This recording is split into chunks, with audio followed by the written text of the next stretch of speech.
Guys welcome. তো যিহেতু মই কেইদিনমান আগতে এটা ভিডিঅ' দিছিলোঁ মানে কলেজ এডমিশ্যনৰ কলেজৰ পৰা নিমন্ত্ৰণ আহিছে আৰু আজি মাতিছে। আজি হ'ল সোমবাৰ আৰু মে'ৰ 11 তাৰিখ। গাইজ ভিডিঅ'টোৰ শেষলৈকে জড়িত হৈ থাকিব আৰু মই যিমান পাৰোঁ সিমান ভিডিঅ' কৰিবলৈ চেষ্টা কৰিম। গাইজ এইজোপা ফুলে আমাৰ ঘৰটো সুগন্ধেৰে ভৰাই তোলে আৰু এই ফুলজাৰৰ নাম কি আপোনালোকে কমেণ্ট কৰি জনাব। চ' গাইজ এতিয়া মই ৰেডি হৈ গাড়ীত বহি ল'লোঁ। তো গাইজ ব'লক এতিয়া যাওঁ।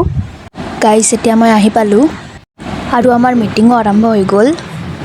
গাইজ সকলোৱে এটা এটা কৰি ভাষণ দিবলৈ আৰম্ভ কৰিলে।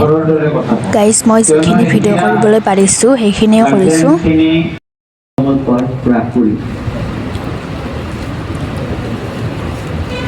প্ৰথম কথাটো হ'ল যে আজিৰ যিটো জেনেৰেশ্যন জেন জি এই ৱৰ্ডটো বৰ্তমান খুব পপুলাৰ। গাইজ মোৰ কিন্তু এই চাৰজনৰ ভাষণখিনি শুনি বিৰাটেই ভাল লাগিল।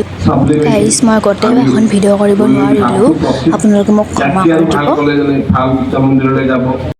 ক'ব নাযাওঁ, মই কেৱল এটা কথাই ক'ম যে আজি ৰাতিপুৱা মোৰ 9:30 ক্লাছ আছিল। মই আচলতে ক্লাছ কৰিম বুলি আহিছিলোঁ। এইখন সভাত মই উপস্থিত থকাৰ কথা নহয়, কিন্তু গাইজ এতিয়া আমাৰ মিটিং শেষ হ'ল। এতিয়া আমি বাহিৰলৈ ওলাই আহিলোঁ। গাইজ বাহিৰৰ পৰিৱেশটো চাওকচোন কি ধুনীয়া, একদম গছ গছনিৰে ভৰা।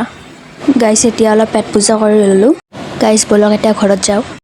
গাইজ ফাইনেলি ঘৰ আহি পালোঁ আৰু কালিৰ পৰা আমাৰ ক্লাছ আছে হাউলি BH। তো মই এক্সাইটেড হৈ আছোঁ বহুতেই, কাৰণ কালি ফাৰ্ষ্ট ক্লাছ হ'ব। তো আজিলৈ এইখিনি আছিল। আকৌ নেক্সট ভিডিঅ'ত লগ পাম বুলি আশা ৰাখিলোঁ। বাই।